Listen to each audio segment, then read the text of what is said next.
recording, so whenever you're ready, you can take it away. Okay, I'd like to thank everyone for attending the Southern California Football Association virtual clinic. We're excited to have our next speaker, James Vondra. James is the head coach at Quartz Hill High School out here in California. He's also a member of our board of directors. He's starting his 30th year of coaching. This is his 9th year at Quartz Hill, and he's a 2017 CIF champion.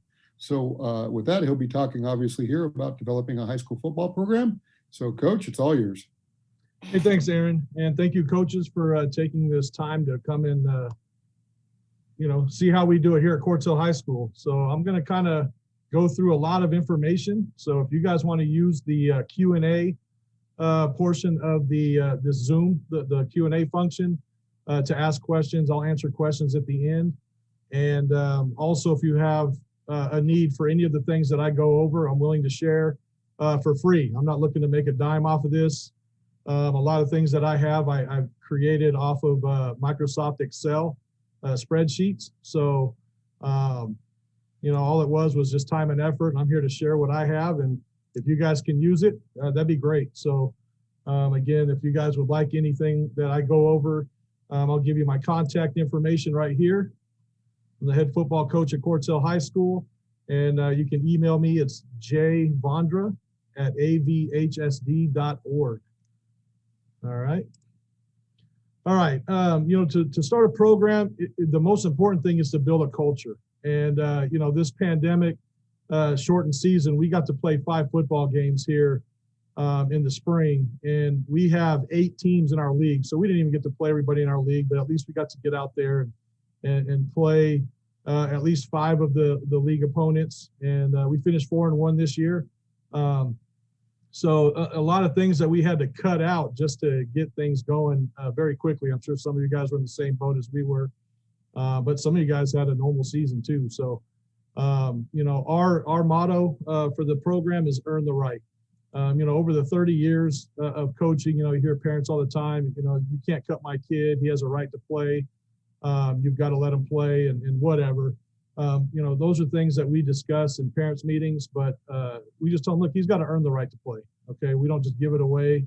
And we just want to make sure that mantra is what is initially and consistently shared throughout the season for us. So it takes a lot of energy and enthusiasm to kickstart your program. All right. Some of you guys are in an area where maybe football is not a priority, and you need to make it a priority, to try to get buy-in and try to get that program to a level that you want it to be. And I've been all over as far as the 30 years that I've been coaching. I've coached some 8-man football. I've coached junior college football. And for the most part, I've coached, 11-man public school football. I've also been in parochial schools and Christian schools. So I've coached at all these different levels.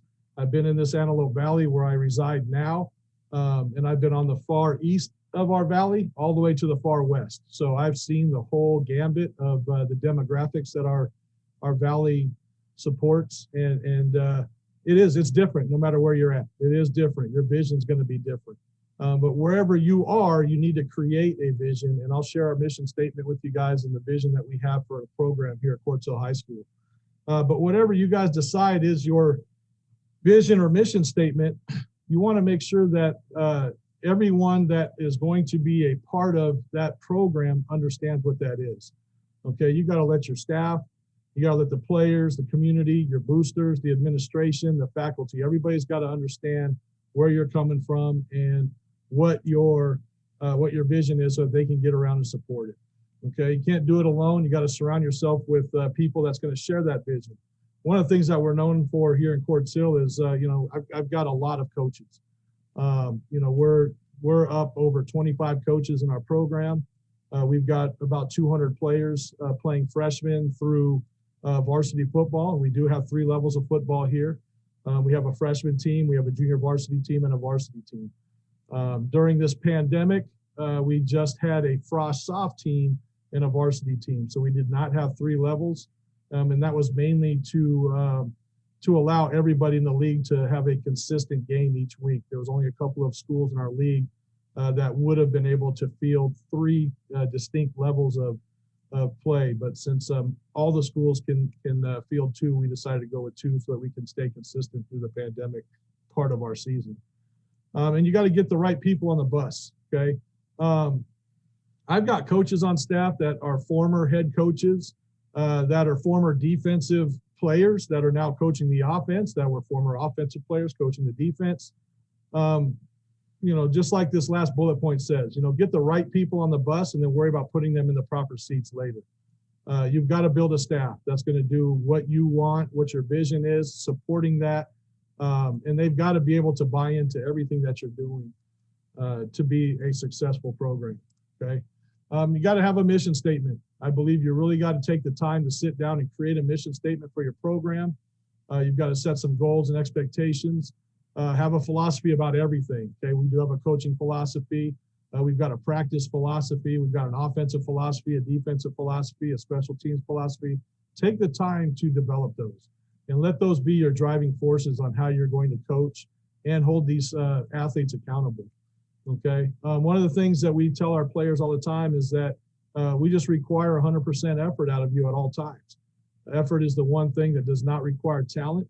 And when we do our evaluations in the off season, for the most part, spring and summertime, once we hit season, our evaluations are done. Now we've got 3 deep at every spot, and it's a competition every week to keep your spot. So I'll kind of talk about that as I go through this. All right. It's an attitude adjustment, right? I mean, overcoming adversity and failure. You're going to meet some obstacles that you're going to have to work with your athletes to overcome. And we're going to fail together. And we got to teach them how to fail. We got to teach them how to overcome those failures and move on, because we're all here to prepare them for life. And that's what football allows us to do. Football is a safe environment for us to teach these kids about life. A commitment, a chicken or a pig. So again, chicken runs from everything and a pig is stubborn and they run headstrong into everything. And so we try to figure out real quick what kind of a commitment we get from these players. Sometimes you're going to have these hard conversations with these athletes. Hey, you need to prioritize where your time is going to be. Some kids need to have a job to help the family at home. Well, then that job is a priority. Football is not the priority. And they have to have some hard conversations. And you need to be able to, as the coach, have those conversations with them at any given time. Character, who you are. You're not going to be able to lie for very long, right? At some point, who you are is going to come out. Okay, so we really hit on character. Character is something that's very important to us as coaches. It's very important to our program. It's important to our administration. It's important to our community. Okay, character is it defines who you are. Okay, now your reputation is something that you create. Okay, reputation is who others think you are. All right. And so we want our players to understand that there's a distinction between the two. All right. Character, there's no doubt about it. That's who you are. Reputation, it's part of our culture to create a reputation that's reputable in our community. We want to be above reproach. We want, athletes that are doing the right thing. And, again, I'm not in a perfect world. We all have kids. And, these kids, that's what this time in life is for. They're going to make mistakes. They're going to make bad decisions. We're here to help them and guide them through the consequences that they're going to see. Social media has just been one big beast that we've had to encounter, throughout all of this. We've got to make sure that the kids aren't posting things that could be detrimental to our reputation as a program. Anytime, we got to monitor this as a coach. Anytime they post something that is detrimental to the program, you've got to have them take it down. We've had several hard conversations about what's acceptable and appropriate for social media and what isn't. And we just tell the athlete, hey, that's not appropriate. You need to delete that post. You need to get it down. And if other teams that we're playing, are using social media to try to create that kind of banter back and forth, we want to just let them understand, hey, we're going to talk on Friday night with our pads in between whistles when it's legal. We're not going to talk on social media. We're not going to jaw jack during the game and things like that. So, social media is something that you really have to have a policy about, and you really need to be ready to have those tough discussions about social media. Okay, discipline with higher accountability. We feel like as a coaching staff, we run a very disciplined program. And it's not just from players to coaches, but coaches are also accountable to one another. My assistants are accountable to me. I got position coaches accountable to coordinators. Players are accountable to captains. Captains are accountable to coaches, things like that. We have a pecking order where we try to teach these guys that there is a distinct level of authority that's kind of established. And, you know, you're going to have to be a part of this program, you're going to have to understand where you stand in that pecking order. And that you're going to be accountable to one another. The linemen, you know, they got to work together and they're accountable to each other. And so we talk about that, you know, with the discipline of doing things right, doing things consistently, and doing things because it matters to somebody else that may be above us. Okay. You got to build trust, right? We talked to them about the 6-foot wooden spoon. You can't feed yourself with a 6-foot wooden spoon. Someone else has to feed you. And when other people are feeding you, it's got to be other people that you trust that are feeding you. Okay, so it's just an analogy. These guys can visualize a 6-foot wooden spoon and what's being put on that spoon to feed. And so we kind of talk about these things in our meetings with the players. Okay, champions for life, earn the right. Again, that's our mantra. So consistency, the ability to do the same thing successfully 10 times or more in a row. Okay, we want to be consistent in everything that we do. Character, okay, what you're willing to do when no one's watching, right? Again, that's who you are. Okay, the accountability, taking ownership of the outcome of everything you do. And just knowing that if you do certain actions, there's going to be consequences that come out of those actions. And you have to be accountable to those. So, you know, try to make the right decisions and do the right thing as much as you can. A sense of urgency, all right? That's one of the hardest things to teach some of these athletes is a sense of urgency. We need to get things done now. We got to learn some of these things now.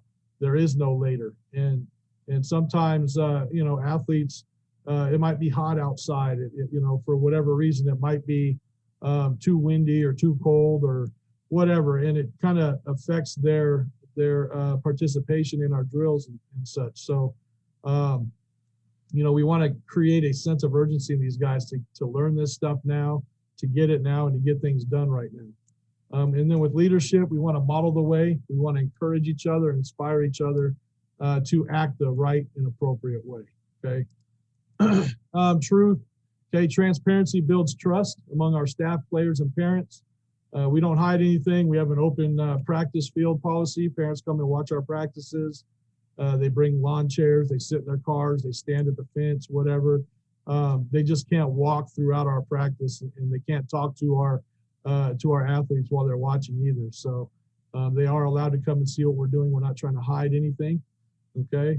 They don't care how much you know until they know how much you care. And one of the things that we try to stress as coaches in our program is get to know the kids, where they're coming from, what kind of support they have at home.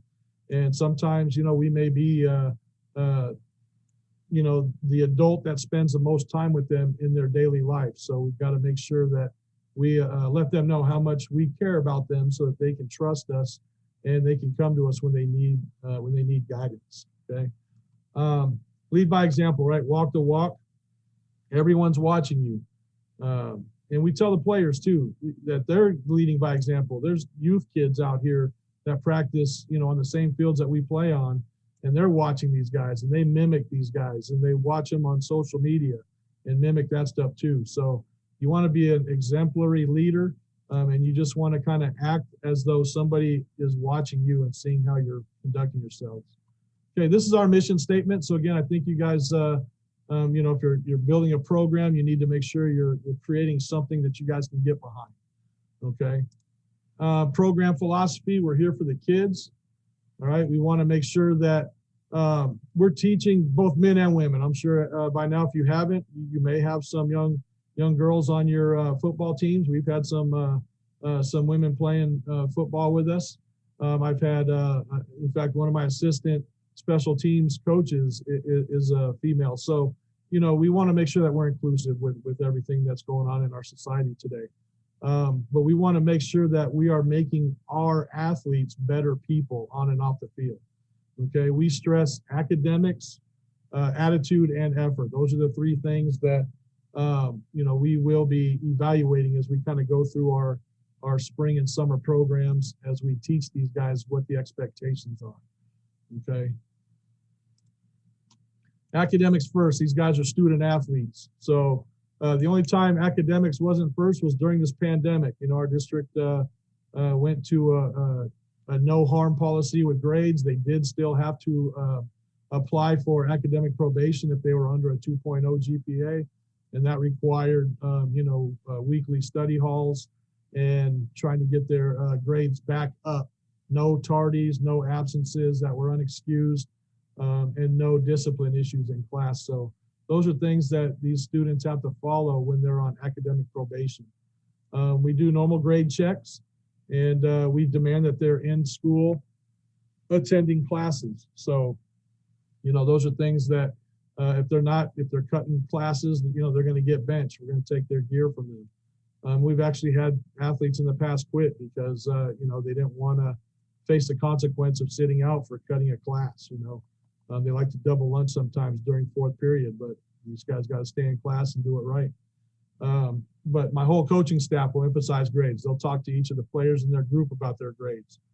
We have a study hall available for them every day. Our school gets out at 2:53 and we start practice at 4. So they can go to the library and attend study hall from 3 o'clock to 3:45 and still get to practice on time. We also have study halls on Saturday mornings for those that need it. Okay, we have a 7-phase system here at Court Sill. We have an off season, that's January through April. Spring football's in May, summer grind in June. We're dead in July. Preseason in August, our season September, October, and then postseason November, December. So that's how our year is broken up. I'll go into detail with those here. Okay, our off season is basically 2 parts in the off season. Okay. We're going to be doing a lot of weightlifting, a lot of conditioning. And during the conditioning periods, we'll do a lot of core training and we do a lot of reflection during that time. That's a time where we'll meet with our players, we'll meet with our staff, we'll do self-reflections and things like that. So I'll share some of the forms that we have for those things. Okay. This is where, the seniors are done, they're gone, and now we're getting ready for the next season. So we've got to teach what's acceptable and unacceptable efforts. So as these guys are doing it right, we praise them. And as they're doing it wrong, we try to remind them that, how they're doing it is unacceptable. So teach the attitude. So it's you get to do something versus you've got to do something. All right. You want to get these guys to a point where they're happy and excited to do something and not feeling like they're forced to do something. Okay. Learn to prepare for competition through testing. My position coaches will write tests for the players, and they'll meet with the players and go over the results of those tests. And they're continuously making sure that their mental part is ready. But we also do testing on the field. We'll do, the 40s, the shuttles, the pro tees, things like that. Try to run a little mini combine for these guys. They have to see their body transforming while they're in the weight room and while they're out running on the field. If they don't see improvements, they're going to lack confidence. But as they see their body change, as they see their body get cut, they're adding weight, they're getting bigger and thicker, they're getting faster, they start gaining confidence. And that's what they have to see while they're in there. Okay. We have a pre-spring break time, January through March, and we have a post-spring break time in April. All right. January through March. So this is what the reflection pieces look like. The coaches all do a self-evaluation. I give them a form that they fill out. And then I give an evaluation form to the players. They fill it out and give it back to me. I do my own evaluation on myself, on my program. My assistant coaches are evaluated by me. We meet one-on-one and we go through a form. Everything is just cut and dry. It's here's some topics we're going to discuss and where do you stand? And we have those discussions as we go through the form. The players are evaluated by the head coach. I've got a player form that we fill out and each coach has for his group. Then we have an end of season program evaluation, which I give to the players, and there's about, 15 to 20 questions on this evaluation about the whole season. How did we install the offense? Was it clear? Were there too many questions? Was it inconsistent or consistent? Things like that. And then you'll interview potential coaches to bring on staff, to replace coaches that are ready to move on, or just to add coaches and put them to work. Okay, and then we have our coaches meetings also during this time. Obviously, with COVID, we're kind of behind on this stuff, so we'll be picking this stuff up here in May. All right, here's what a coach's self-evaluation looks like. I give it to each coach, and they just fill these out, okay, from excellent with a 1 to not acceptable on a 4. And this is what they fill out about themselves. I'm not doing this for them. They do this about themselves, okay? And I got to change this. We're not Rebels anymore. We're now the Royals. Again, you know, just one of the changes that we went through as a school organization because of just things that are going on in society. You know, conversations happen and we make some changes. So, but these are the players, these are the evaluations that we give to the players that they give about their position coaches. Okay, so they just give them, it's just like a report card. That's what the players are familiar with, report card grades. So they give us a report card grade. A is obviously good, F is fail, okay? And there's 10 things for these guys and then any comments they want to share. Okay, this I know you guys aren't gonna be able to see too well, but the personal evaluation, again, this is where you know, when you're talking to a coach, you want to make sure that these guys are evaluating themselves from a coaching standpoint and also from a personal, you know, like an ambassador of the game standpoint. Okay, so we've got player evaluations that are with the similar questions there. We've got coaching evaluations and then the end of the season program evaluation, 15 questions here, just what we give to the players. So if you guys want any of these, just let me know and I'll email those to you. And then our meetings. So in April, you know, we have parents meetings, players meetings, and coaches meetings. And during those parents and players meetings, we give out agreement forms that they have to sign. There's a form for the athlete to sign, and then there's a form for the parent, the guardian to sign. And I just keep these on file. And if they're acting, you know, detrimentally to our program, then I'll have a meeting with them and I'll pull this out and show them that they have made a commitment to the different things that we expect from them in our program. And, you know, sometimes it's a good thing to have something like this just to, you know, cover your backside here.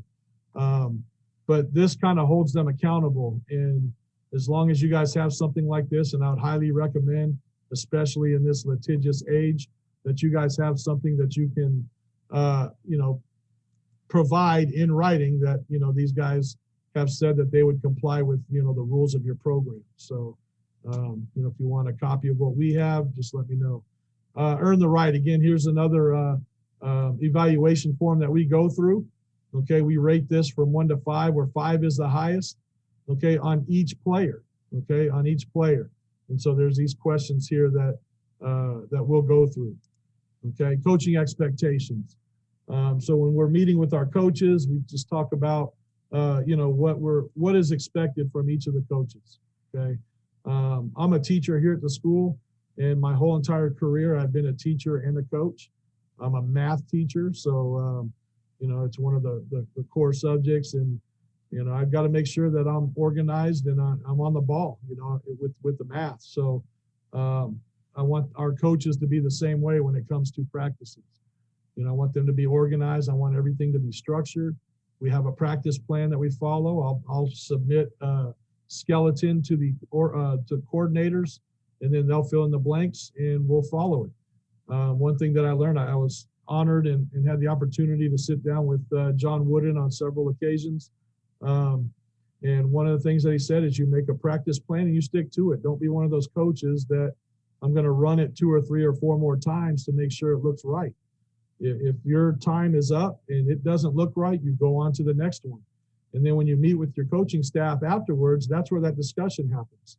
What happens is if you try to run a play 3 or 4 more times because it didn't look right, then your expectation starts to lower itself, because at some point you're just going to say, okay, that's good enough. And then you're going to move on. And you don't want to be good enough. You want things to be good. You want things to be perfect. And it's not go until it's perfect, because then your definition of perfect becomes skewed. Okay. we want our coaches to be accountable to each other. We have a lot of coaches on staff. We just want the communication to happen. If you're going to miss a practice because your own child has a performance or a game, we don't care. Just let us know. Hey, I'm going to miss on Thursday. My son's got a basketball game I'd like to be at. That's fine. You go and be a father to your son, and we have enough coaches that can step up. Now we've got time to plan for your absence. But and sometimes emergencies happen, and we'll work with that as well. But always have a plan for if one of your coaches ends up missing for a practice or two. Okay. When you're coaching, be confident and enthusiastic. Okay, be confident, enthusiastic. I always tell my coaches, don't get into arguments with the players on the field. Okay, you're the authoritative voice. What you say happens, and if they want to argue, then we remove the distraction. We have those players removed from a group. They go stand against the softball fence, and they just literally just stand there. And if I see players at the fence, I go and talk to them and find out why they were removed from a drill or from a group. And 100% of the time it wasn't their fault. It was because the coach was whatever. But I get to have that conversation. And then when the drill's over, then we get to, let him go back into practice. And if he gets removed again, then hey, then we know that it's a heart issue. It's an attitude thing that we have to try to work with. And it's not maybe just a student and a coach conflict of interest. So it kind of helps the head coach when he can see things and go and have that conversation. Pay attention to detail. All right. When a play doesn't work, I want to know why it didn't work. We have to be specific. We've got to make sure that things are executed correctly. And we want to make sure that every kid that's in that is getting coached. Okay. We don't want to ignore any kids. Now, with that being said, we have a lot of kids that are playing football. And I tell the coaches to focus on the top 3 in each position. We're not going to spend a whole lot of time with the 4th string running back. Okay, that 4th string running back, he's going to get to do all of the drills in the EDDs, all of the drills during the fundamentals and the individual time. But when we get to our group time, our team time, he's not going to get any reps. All the reps are going to go to the 1st, 2nd, and 3rd stringers. And if that 4th stringer wants to get in, he needs to do a better job when he has the opportunity to prove himself. Okay. The other thing we look for is maybe some of those guys that want to get on the field to get into the special teams or scout. And you can really tell how many of these guys really want to get out there because, when scout happens, these guys are always hiding and not really jumping out to get involved. And then special teams, it's the same way. These guys just have to make sure that if they want to break into the top 3, they got to break into some group and team drills so that coaches can evaluate them. All right. And that's the culture that we establish. Here's some coaching expectations, that we have for coaches. Every coach has a specific responsibility.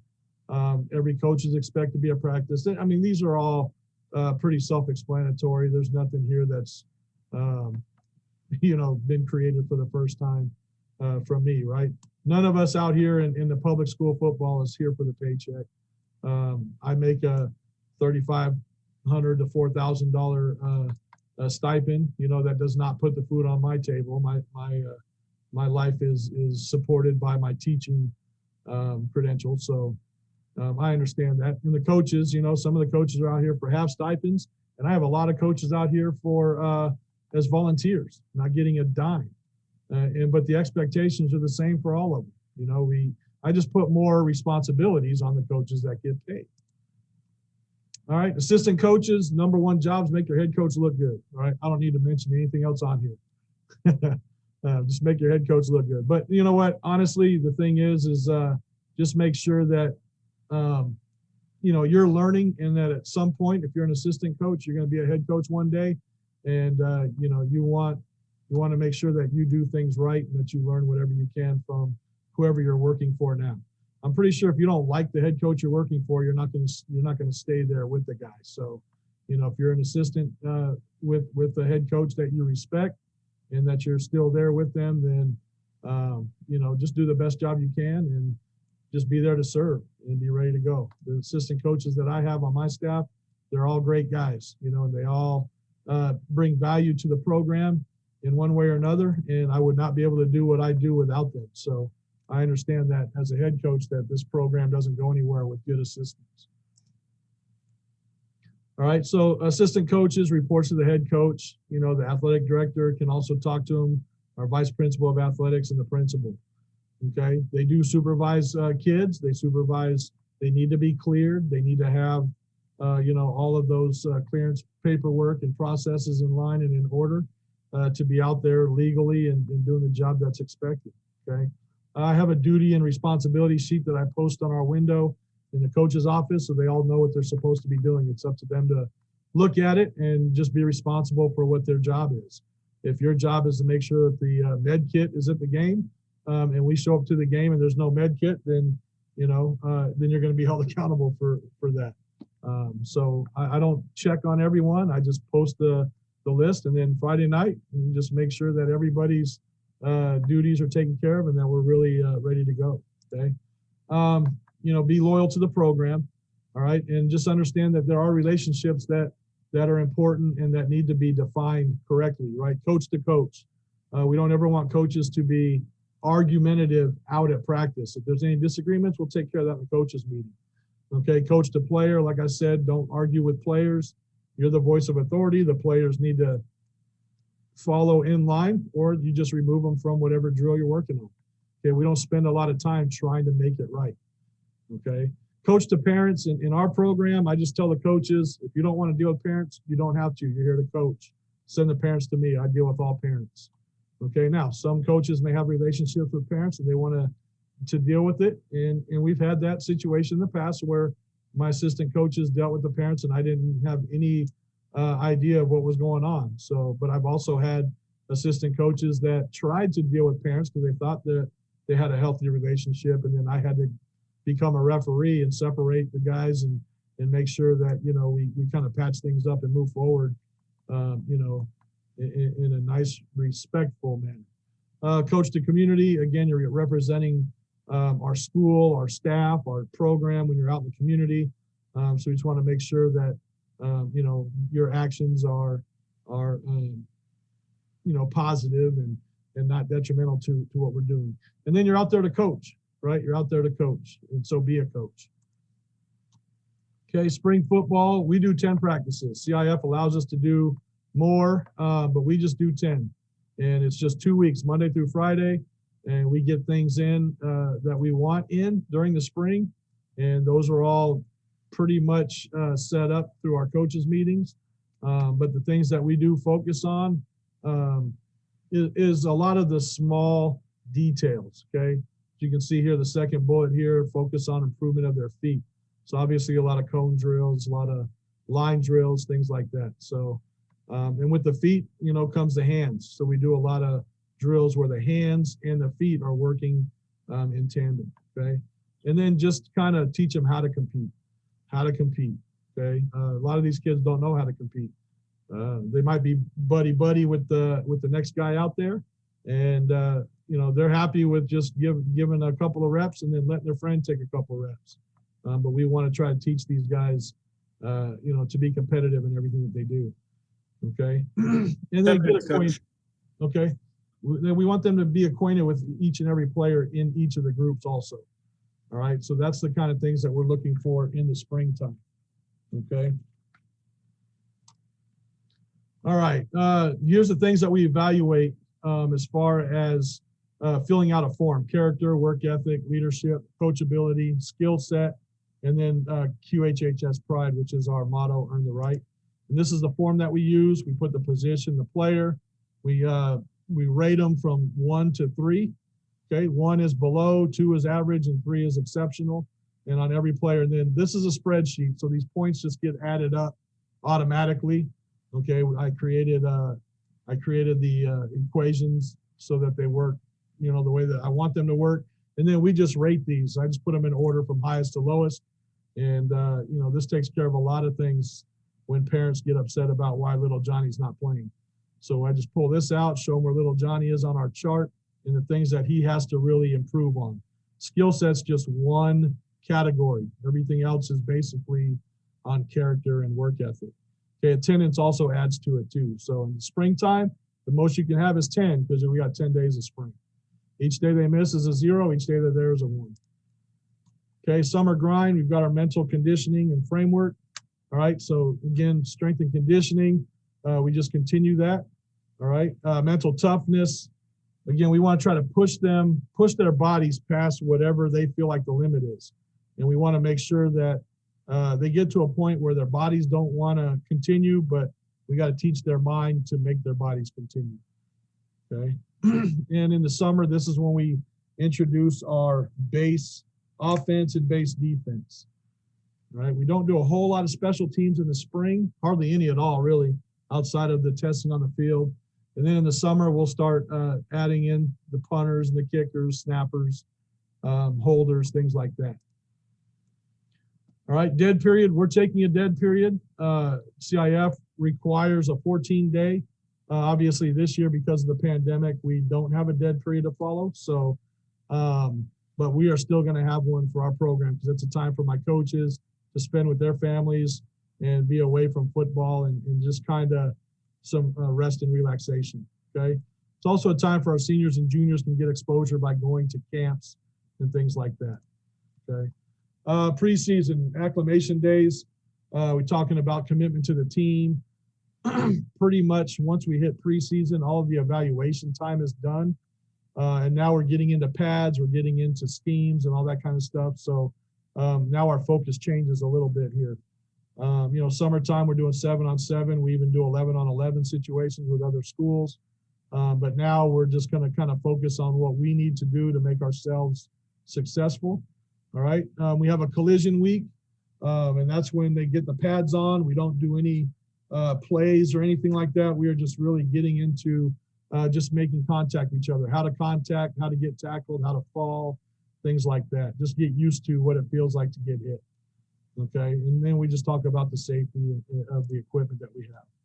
All right, Hell Week is a time to build camaraderie, to reteach concepts, to refine things that need to be refined based on some of the skill sets that we have to work with.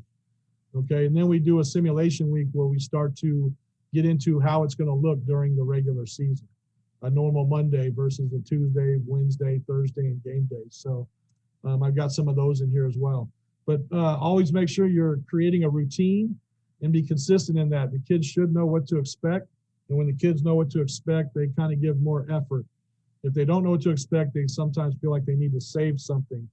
And you know, that's not what we want. We want them to give it all for every drill, regardless of what the next drill is going to be. Okay. And then we want them to focus. And we talk about focusing on first plays. We script our plays. We also script our personnel. So the first few plays of the script will usually be ones versus ones, the best that we can. And then as it goes through the script, then we'll have our 2s in there, and then finally our 3s. Okay. But each of these days is something different. Okay. And I kind of broke this down. Okay. So on Monday, we've got a scouting report day. That's a mental Monday for varsity. JV and freshmen are full gear practice because they play Thursdays. Here's a sample of one of our practice plans. Okay, this is a JV plan right here. And this is a varsity plan for Monday. Again, these are all just introductions. And we don't do a whole lot. We just talk about what our opponent is going to do and what we're going to do based on what our opponent does. So it is literally a mental Monday. We're not out there banging bodies or anything like that. Okay, Tuesday, everybody's in full gear, and that's our base day. Okay, so again, here's a practice plan for our varsity. What we're going to run, this is against our opponent's base defense. No stunts or blitzes or any stemming or anything like that. It's just, okay, if they run a 3-3-5, then we're going to go against a 3-3-5. We're just going to line up our defense, our scout defense, and go. We're going to run their favorite plays on offense against our defense and so on. Okay. Our JV is going to do something similar. All right, going to do something similar. Here's a copy of a script that we run. We have the varsity script on one side, JV script on the other. You know, again, that's going to be different for everybody. Wednesday, we do that under the lights for varsity. JV and Frost, that's their pre-game day walkthroughs. They're not in pads now. Okay, so their games are on Thursday, so they're doing a walkthrough script. Our varsity is in full gear. We're under the lights when we can. We bring a DJ in to play music. And when we don't have a DJ, then our managers will take care of it. But we're in the stadium on this night. The other days we're on the practice field. And just so that these guys get used to playing under the lights on the game field and ready to go, okay? This is where we try to create as much havoc as we can. We'll play the music loud so the coaches get all frustrated because they can't hear. And then we'll also do a lot of blitzes and stunts, you know, the worst case scenarios, and try to prepare our guys for the worst case scenarios they may see in the game. All right, and then here's an example of our practice plan and our script for a Wednesday night. Okay, Thursday is game day for our JV and freshmen, and then our varsity does the pregame walkthroughs. Here's a script. Okay, so this yellow is where we input our plays, but everything else is just a situation that we try to make sure we cover just in case we see it in the game, okay? Day 5, JV and freshmen will come in and watch film. Varsity plays their games. JV will have double dressers. They'll be dressing up for the varsity game, so they won't be in film, but freshmen will be in film that day. JV is either double dressed with varsity or they're off. Here's a sample of our home game routine. Start from a pregame meal to game time, everything that we do in between. Okay, in our away game routine, again, we still have a team meal departing for wherever we're going, you know, all the way up to game time. Okay, so have a plan when it comes to that. Saturday, JV and freshmen are off, unless you're a double dresser. If you're a double dresser, you come to varsity. Okay, they report at 8 o'clock in spirit packs. Okay, 8 to 10 was the study hall for the ones that need it. All right, 10 to 11. Now, during 8 to 10, the coaches are breaking down the prior night's film and grading. All right, 10 to 11, I'll go out and condition the guys, our coaches, our assistant coaches and coordinators. They'll start breaking down the opponent for next week. And then we bring the players in for film breakdown from 11 to 12. All right, half an hour spent reviewing Friday night's game, half an hour is introducing them to the next opponent. Okay, the responsibilities for each of the coaches are laid out here, whatever it might be. Here's a sample of a evaluation. This is for our O-line from our scrimmage. Each of the players are here. The numbers up here go towards our huddle, right? So this is play 1 in huddle and what have you. And then this is their grade, okay? And then the spreadsheet on the backside will give them a total grade. For the whole O-line, it was this. For each individual, it's these scores here. All right, so there's 2 here because it's alignment and execution. And then the coaches will put notes in here, okay, basically on each of these plays. Play 1, these are the notes for our linemen. Play 2 for our linemen. Play 3 for our linemen. This is the play name. All right, Sunday, obviously all players are off. Phase 7, postseason. Okay, and this could be the last time, right? Every week could be the last time once you're in playoffs. Okay, now we're exploiting weaknesses and mismatches. It's not just what do we do and what can we do to be successful, but what can we attack to try to exploit maybe some of the weaknesses or mismatches that these other, our opponent may have, okay? And then no excuses, okay? If it's important enough to them, they're gonna find a way to do it, all right? I don't listen to excuses. I don't have excused absences versus unexcused. When a player's tardy, he does 100 yards of rolls, which is like a Trojan roll. I got this from Pete Carroll when he was at USC. They just lay down flat on the ground. They got to roll 100 yards. If they're absent, they got to do 200. They're going to roll from goal line to goal line and back. All right. I don't care, like I said, if it's excused or unexcused, they just got to roll. And if they don't roll, they don't play. All right. If they miss multiple days, it adds up. Okay. We've had kids quit because they don't want to roll. All right. There's my contact information. Okay, you guys, thank you for listening. Like I said, if you want anything that I shared, feel free to shoot me an email. And I'm willing to share whatever I have with you guys. If you've got any questions, I can answer those now.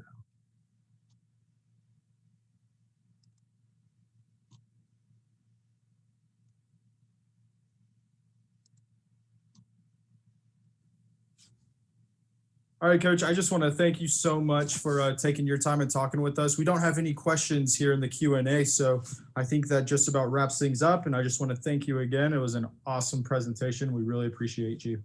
Thank you. Appreciate it. All right, you have a good one, Coach. You too.